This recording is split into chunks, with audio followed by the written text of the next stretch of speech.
Et au fait, tu sais ce que tu vas mettre pour la fête des Lumières? Parce qu'il faut quand même qu'on soit lumineuse de la tête aux pieds, hein. Alors oui, justement, j'y pensais, il va y avoir un choix à faire. Parce que bon, celui-là, ce serait vraiment l'occasion de le mettre. Celui-là, c'est quand même mon préféré, hein. Ouais, enfin bon, Pauline, la fête des Lumières, c'est pas une question de soutien-gorge, hein. Même si je te l'accorde, cette année, il y a Chantal Thomas, hein. Ah ouais? Bah, je vais peut-être mettre celui-là alors, non? Salut les filles, alors comme Marine vous l'a dit tout à l'heure, Chantal Thomas s'invite à la fête des Lumières cette année. À cette occasion, donc, on est au village des créateurs où on en rencontre Delphine Joly, chargée de communication du village des créateurs qui est coproducteur de l'événement. Bonjour Delphine. Bonjour. Donc est-ce que vous pouvez un peu nous parler de ce projet Sérénade de Chantal Thomas? Qu'est-ce que c'est? Alors au village des créateurs avec l'entreprise De Facto, on avait souhaité inclure une touche mode à cette fête des Lumières. Déjà l'année dernière, nous avions invité Agatha Ruiz de la Prada à faire une expression mode sur la place de la Bourse.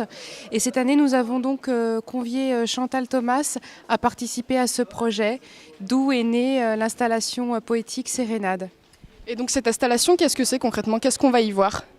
Alors c'est un bouquet de fleurs géant, de roses et qui va moduler, se changer grâce à un procédé magique dont je ne dévoilerai pas le secret, mais qui va permettre de changer de couleur, de voir différentes textures avec une musique un peu cristalline. En fait, on va être bercé dans une poésie comme si on était dans une boutique de fleurs géantes et on va retrouver l'esprit de la créatrice Chantal Thomas. Et donc Chantal Thomas, c'est aussi donc l'année dernière Agatha Ruiz de la Prada, c'est quand même des créatrices qui sont ultra féminines. Est-ce que cette touche pour les femmes, ça apporte une plus-value à la fête des Lumières?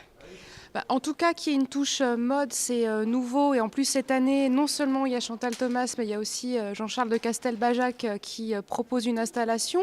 Donc effectivement, je pense que la mode pendant les fêtes des Lumières, c'est une belle empreinte que donne la ville, puisqu'on est quand même dans un berceau fort du passé textile avec une expression mode assez forte.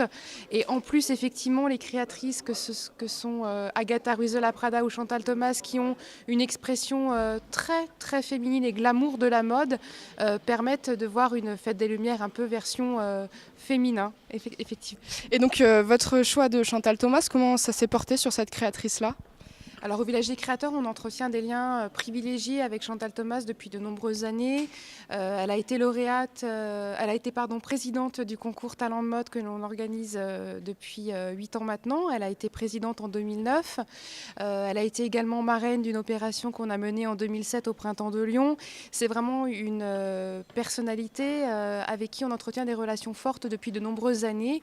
Et il est apparu évident à notre directrice Isabelle Glaise de proposer ce projet, ce challenge à Madame Thomas qui a accepté volontiers de relever le défi et tout ça mis en œuvre par le chef d'orchestre Jean-Philippe Corlin qui est donc toute la partie technique de l'entreprise De Facto qui est coproducteur avec nous sur ce projet et qui met en scène cette installation Place de la Bourse. Bon bah voilà, maintenant vous savez tout, merci Delphine.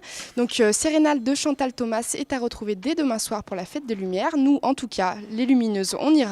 Rendez-vous sur le blog leslumineuseslyon.wordpress.com et sur notre page Facebook et notre Twitter @leslumineuses.